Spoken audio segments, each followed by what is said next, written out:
Bonjour, monsieur, dame, bonjour, chers téléspectateurs.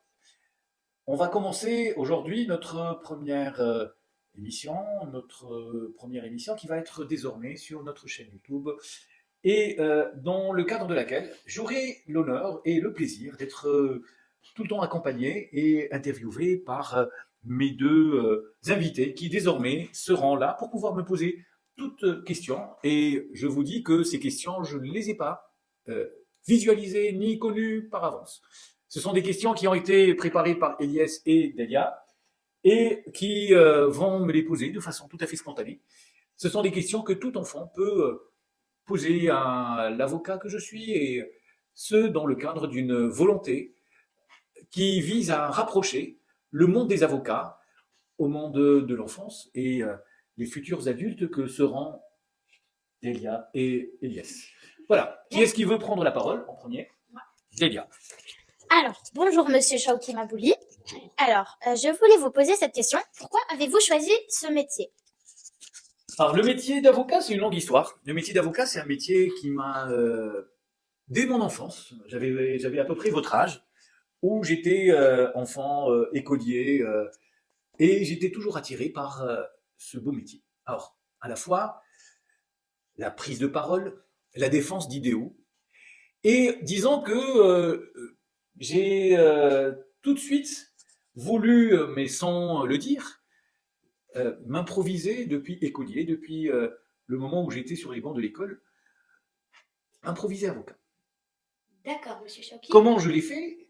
J'ai, à chaque fois qu'il y avait une prise de parole en public, eh bien, j'étais le premier à vouloir participer et à vouloir dire ce que je voulais exprimer comme avis, comme idée. Donc, c'est pour vous dire que lorsqu'on a cette idée, lorsqu'on a ce projet, lorsqu'on a ce rêve de devenir avocat, eh bien, on peut le commencer dès le départ. On s'entraîne à prendre la parole en public parce que notre métier est énormément fondé sur la prise de parole en public, la plaidoirie, le fait de pouvoir s'exprimer librement, mais surtout convaincre. Convaincre le juge qui va trancher, convaincre la partie adverse, et puis essayer de tout faire pour que l'art oratoire sur lequel est fondée notre profession quand on est avocat plaidant, lorsqu'on plaide, eh bien, il se poursuit de génération en génération. Voilà. Très bien. Merci beaucoup. Merci beaucoup. Alors, moi, ma question était, quelles sont les difficultés que peut rencontrer un avocat? Alors, les difficultés sont... Disons que ce sont des défis. Ce sont des défis quotidiens face auxquels nous pouvons être confrontés afin de remplir la mission première qui nous est euh, tout d'abord celle de défendre, celle de s'engager pour la défense des personnes qui nous donnent confiance et qui nous chargent d'une mission, celle de défendre leur dossier, faire aboutir leur cause. Et donc, je commencerai par là. La difficulté première, c'est d'être au niveau des espérances de ses clients et puis tout faire. Tous les moyens sont possibles pour pouvoir faire aboutir, bien sûr, en restant dans la voie de la légalité, parce qu'on est avant tout auxiliaire de justice, on est représentant du droit.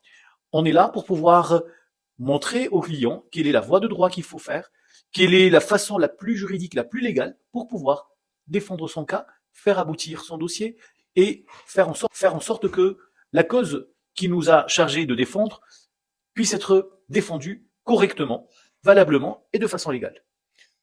Voilà, je dirais que ça, c'est la première difficulté, c'est de pouvoir défendre et remplir les espérances escomptées par les clients qui viennent nous voir.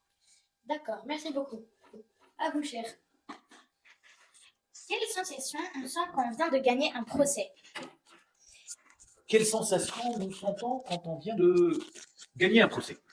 Alors tout d'abord, gagner un procès, ça vient pas en un claquement de doigts, ça vient au bout de plusieurs efforts, d'efforts tout d'abord intellectuels, un travail de préparation qui se fait en amont, qui se fait avec en usant de son expérience, en puisant de toutes les connaissances que nous avons cumulées depuis les années université, plus les années pratiques, plus il faut toujours continuer à se former, à se documenter, parce qu'on n'est jamais au bout de ses connaissances, et il faut toujours maintenir et faire en sorte que actualiser, se former à nouveau, la formation continue. Donc, tout cela pour pouvoir faire en sorte que d'aboutir à faire gagner un dossier. Et c'est là la sensation. La vraie sensation, c'est lorsque, au bout de tout cela, parfois on a immédiatement le résultat.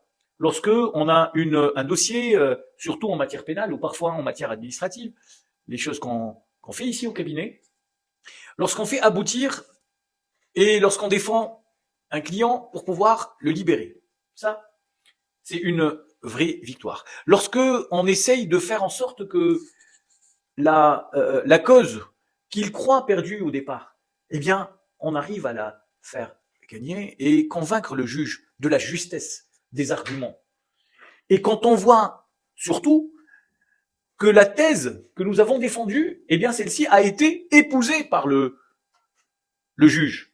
C'est-à-dire que le juge, dans son verdict, dans son dispositif, et je vais essayer de petit à petit parler en termes juridiques pour que vous puissiez me dire le dispositif, c'est quoi le dispositif? C'est lorsque le juge va émettre une décision et il va donner les arguments et sur lesquels il fonde sa décision et donner les termes qu'il va prononcer. Donc, quand on voit que que l'argumentaire que nous avons développé pour pouvoir défendre les causes d'un client a été pris en ligne de compte et il a été utilisé par le tribunal, eh bien ça, c'est une forme de triomphe.